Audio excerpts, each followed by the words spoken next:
ભરૂચના સાંસદ મનસુખ વસાવા, ડેડિયાપાડાના ધારાસભ્ય ચૈતર વસાવા અને કોંગ્રેસના આગેવાન શેરખાન પઠાણ આજે એક જ સાથે નજરે પડ્યા હતા। વાત જાણે એમ છે કે ભરૂચની ઝઘડિયા જેઆઈડીસીની બ્રિટાનિયા કંપનીના કર્મચારીઓ છેલ્લા 6 દિવસથી પગાર વધારા સહિતની માંગણીઓને લઈને હડતાલ પર ઉતર્યા છે। તેઓના સમર્થનમાં ડેડિયાપાડાના ધારાસભ્ય ચૈતર વસાવા, ભરૂચના સાંસદ મનસુખ વસાવા ઉપરાંત કોંગ્રેસ આગેવાન શેરખાન પઠાણ, ધનરાજ વસાવા, મિતેશભાઈ પઢિયાર, વૈભવ વસાવા સહિત સામાજિક આગેવાનો આગળ આવ્યા હતા અને કંપનીના કર્મચારીઓ તેમજ સત્તાધીશો સાથે તેઓએ ચર્ચા કરી હતી। આ મુદ્દે કંપની સત્તાધીશો દ્વારા 3 દિવસનો સમય માંગવામાં આવ્યો હતો અને આ 3 દિવસમાં યોગ્ય નિર્ણય લેવામાં આવશે તેમ જણાવ્યું હતું। હાલ તો આ કર્મચારીઓની હડતાલ યથાવત રહેશે। આ અંગે સાંસદ મનસુખ વસાવા અને ધારાસભ્ય ચૈતર વસાવાએ જણાવ્યું હતું કે કર્મચારીઓના પ્રશ્ન બાબતે લેબર કમિશનરમાં રજૂઆત કરવામાં આવશે અને સાથે જ જો પ્રશ્નનું નિરાકરણ નહીં આવે તો મુખ્યમંત્રી સુધી રજૂઆત કરવાની કર્મચારીઓને બાહેંધરી આપી હતી। અત્રે ઉલ્લેખનીય છે કે બંને આગેવાનો રાજકીય પ્રતિસ્પર્ધી છે, પરંતુ કર્મચારીઓના પ્રશ્ને તેઓ એક મંચ પર આવતા તેમના આ પ્રયાસની સરાહના થઈ રહી છે। કલેક્ટર સાથે વાત કરી, પણ કલેક્ટર શ્રી આજે મુખ્યમંત્રી આવે છે એની વ્યવસ્થામાં છે અને વાફીથી કલેક્ટરને આપણા ભરૂચમાં આવે છે। એમાં કોઈ કંપનીના કામમાં કે એમના અંગત કામ માટે આવે છે, પણ એમાં મંત્રણામાં છે, પણ કલેક્ટરે આ બાબતે જવાબદાર લોકો સાથે વાત કરેલી છે અને જેવા મુખ્યમંત્રી ગયા પછી તરત જ આપણો પ્રશ્ન હાથ ધરવાના છે।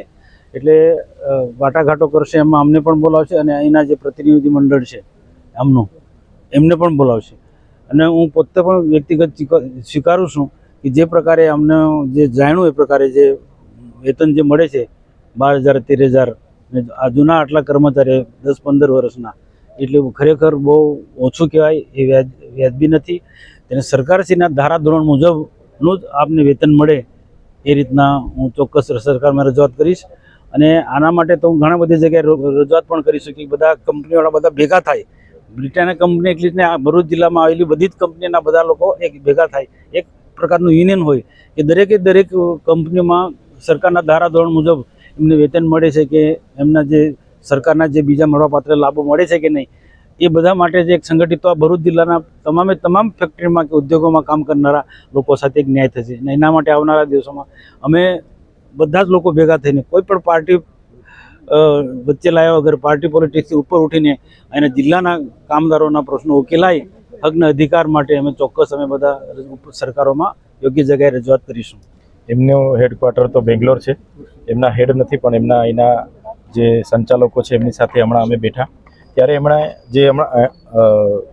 મજદૂર સંઘ છે એમના પ્રમુખના જે સૂચનો છે, એમને એક તો બેઝિક પગારમાં વધારાની માંગ કરી છે અને જે એમનું મેડિક્લેમ છે એમાં 2 લાખથી 5 લાખની વધારાની માંગ કરી છે, જે નોટ કરી છે।